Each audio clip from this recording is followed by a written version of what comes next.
오늘 우리에게 주신 하나님의 말씀은 고린도전서 9장 13절부터 18절의 말씀입니다. 신약성경 272쪽입니다. 고린도전서 9장 13절부터 18절의 말씀을 드라마 바이블로 낭독합니다. 성전의 일을 하는 이들은 성전에서 나는 것을 먹으며 제단에서 섬기는 이들은 제단과 함께 나누는 것을 너희가 알지 못하느냐?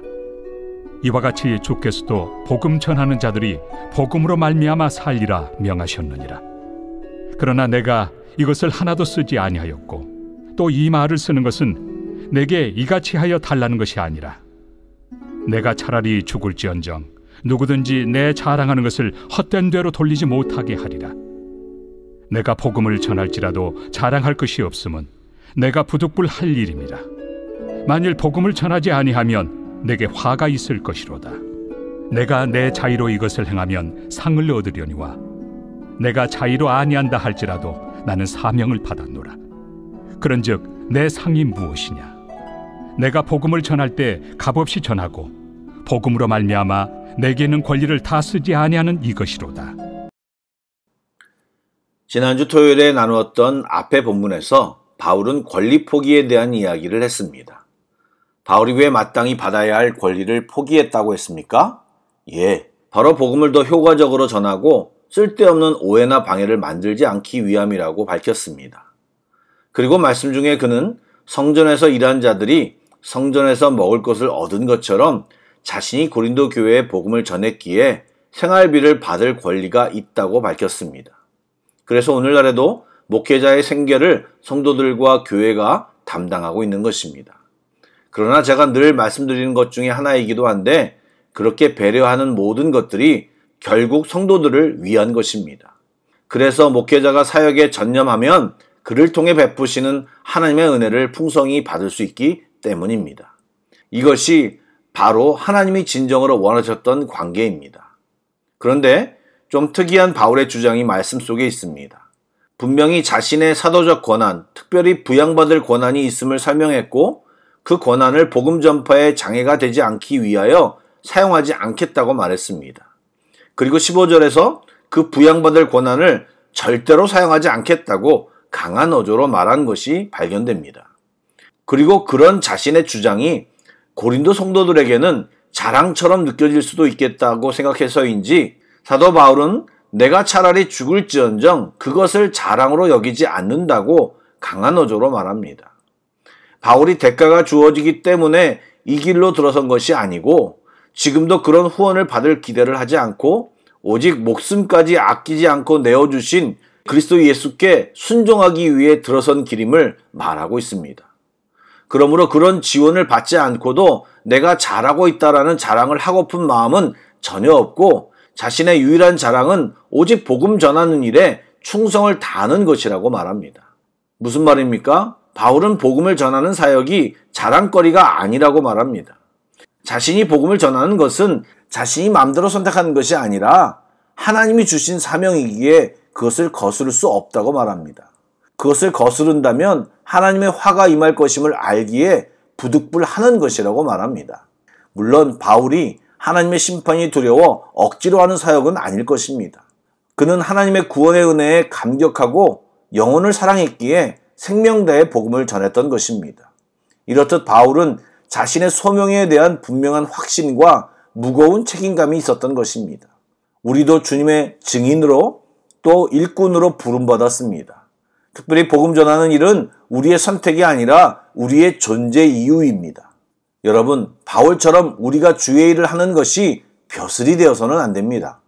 남들보다 내가 좀 더 희생하고 순종하는 자리에 있는 것이 우리의 의의가 돼서는 안 됩니다. 남들보다 충성하고 있는 것이 우리의 자랑이 되어서는 안 됩니다.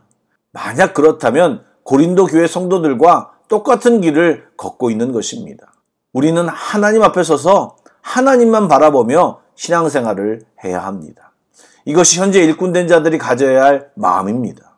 물론 지금 고린도 성도들처럼 깨닫지 못하고 마땅히 감당해야 할 일들을 뒷전에 놓고 엉뚱한 상황에 몰두해 있는 다른 사람들을 볼 때 우리는 안타까운 마음으로 권면할 수 있습니다. 그러나 그 역시 겸손과 사랑의 포지션을 꽉 잡고 조심스럽게 해야 할 것입니다.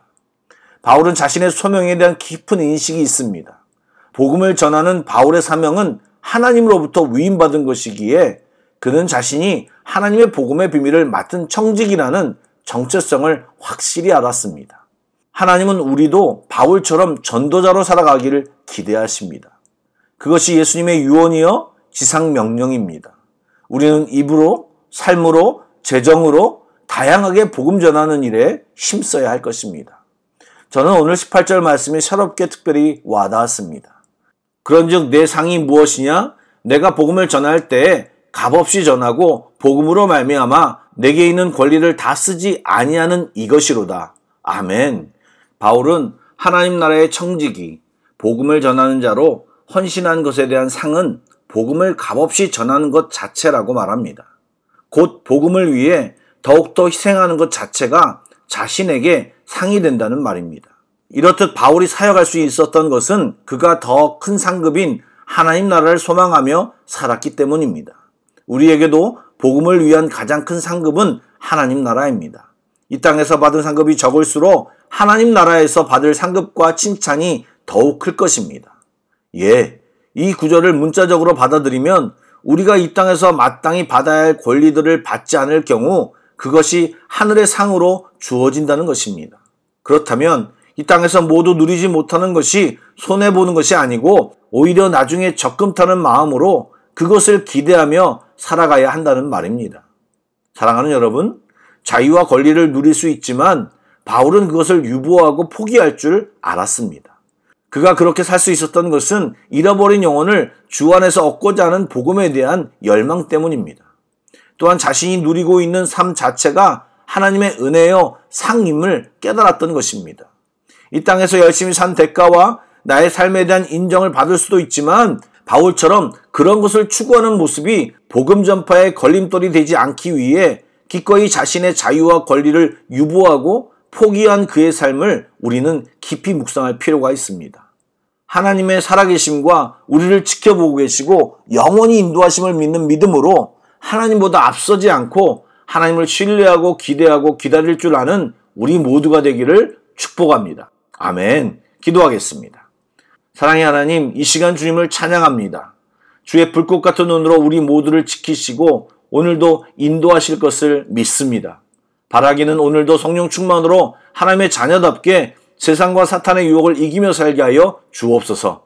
하나님은 우리의 마음 깊은 곳도 보시며 판단하시는 분이십니다. 우리의 교만함과 우리의 의를 내려놓고 겸손히 주님만 인정하는 저희들 되게 하여 주옵소서. 초점과 시선을 잃어버린 채 방황하지 않게 하시고 표대를 향하여 오늘도 계속 달려갈 수 있도록 인도하여 주옵소서. 우리를 너무나도 사랑하시는 예수님의 이름으로 기도드립니다. 아멘. 계속해서 찬양 한 곡을 묵상하시고 합심기도와 개인기도로 나아가겠습니다.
능력의 통치자 자유